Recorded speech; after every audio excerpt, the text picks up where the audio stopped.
Bon, bonjour tout le monde. Je suis El Hadj Malick Youm, le secrétaire général national du syndicat autonome des enseignants du moyen secondaire du Sénégal. Ce matin donc, tous les syndicats de l'éducation viennent pour prendre part à cette rencontre hautement importante dans le cadre des activités de la plateforme Aar Sunu Élection. Cette plateforme a jugé nécessaire, avec les activités menées de concert par toutes les parties prenantes, de mener un combat d'envergure nationale suite à la forfaiture qui a été perpétrée par le président de la République portant sur l'annulation ou l'abrogation du décret convoquant donc le corps électoral à la date du 25 février. Aujourd'hui, si nous parlons de syndicats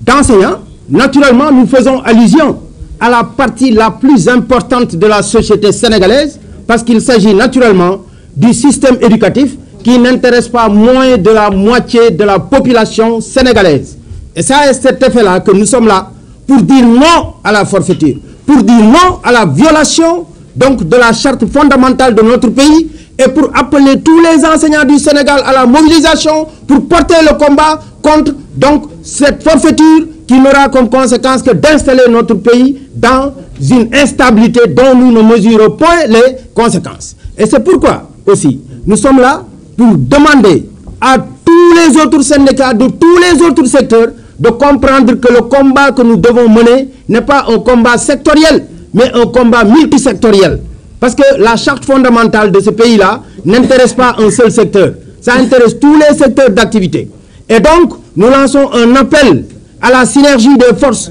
de tout ce pays-là, de toutes les forces d'air vives de la nation, pour qu'on puisse porter le combat et exiger du gouvernement, exiger de M. Macky Sall, le président de la République, qui a eu à violer les dispositions de cette charte fondamentale-là, donc de revenir à la raison et de revenir à la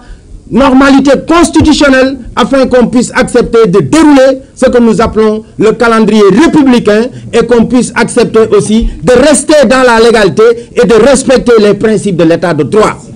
Et c'est à cet effet aussi qu'il y aura déjà de notre part, nous, un plan d'action qui démarre demain vendredi et à partir de 10 heures, nous allons observer un débrayage dans tous les lycées, écoles élémentaires et CM de ce pays-là et nous demandons à tous les enseignants de respecter le mot d'ordre, ne serait-ce que pour lancer une alerte à l'endroit de ces autorités de la République qui viennent quand même de violer notre constitution. Man la El Hadj Malick Youm, secrétaire général national bu syndicat bi nga xam ne moo ëmb jàngalekat yu nekk ci l'école yu diggu doomu yi ñu koy wax SAEMS. Tey dañu fi ñëw ci turu syndicat yépp yi nga xam ne nii ñoom ñooy yëngu ci njàng ak njàngale. Donc syndicat yooyu mën nañ ci lim sax sunu naataango yi nga xam ne ñoo nekk CUSEMS A, sunu naataango yi nekk CUSEMS, suñu naataango yi nekk ci G7, suñu naataango yi nekk ci G20. Donc syndicat yépp ñoo lëkkaloo tey daje ñëw boole seen doole ci plateforme bi ñu tuddee Aar Sénégal, Aar Sunu Élection. Aar Sunu Élection donc li ko yëkkati mooy seetlu nañ ne nguur gi dafa jalgati li nga xam ne mooy charte ndey réew mi ñu koy wax constitution bi ci ni mu ko defee nag mooy président Macky Sall décret bi mu jël di neenal décret bi mu jëloon en novembre 2023 bu yoroon convoqué collège électoral bi donc décret boobu jaarul yoon day salfaañe charte ndey réew mi moo tax ñun ñu ne loolu tey képp ku nekk sénégalais da nga war a taxaw xeex ko moo tax ñun ñëpp ñu daje lëkkale suñu doole ñu ne nag boo tuddee syndicat école da nga xam ne kon école bi boo ko jëlee ci préscolaire ba université concerné na lu ëpp moitié population bi kon lu toll nii bu ñu ko defee réew mi dañu war a jàpp ne kon ñëpp ñu nga xam ne école litteel na leen ak ñëpp ñu nekk tey ci Sénégal dañu war a taxaw am engagement ak détermination pour xeex ak nguur gi ngir mu deltu ginnaaw ci salfaañe bi ñu def loolu nag moo tax ñun ñii ñëpp ñu daje lëkkaloo waxtaan suñu biir ñun syndicat yi ñu ne tey daañu def ba nga xam ne nii suñu ay plan d'action dañ ko tàmbali ci nu mu gën a gaawee te li ciy jiitu mooy ajjuma muy suba ñu ne li ko daggee fukki waxtu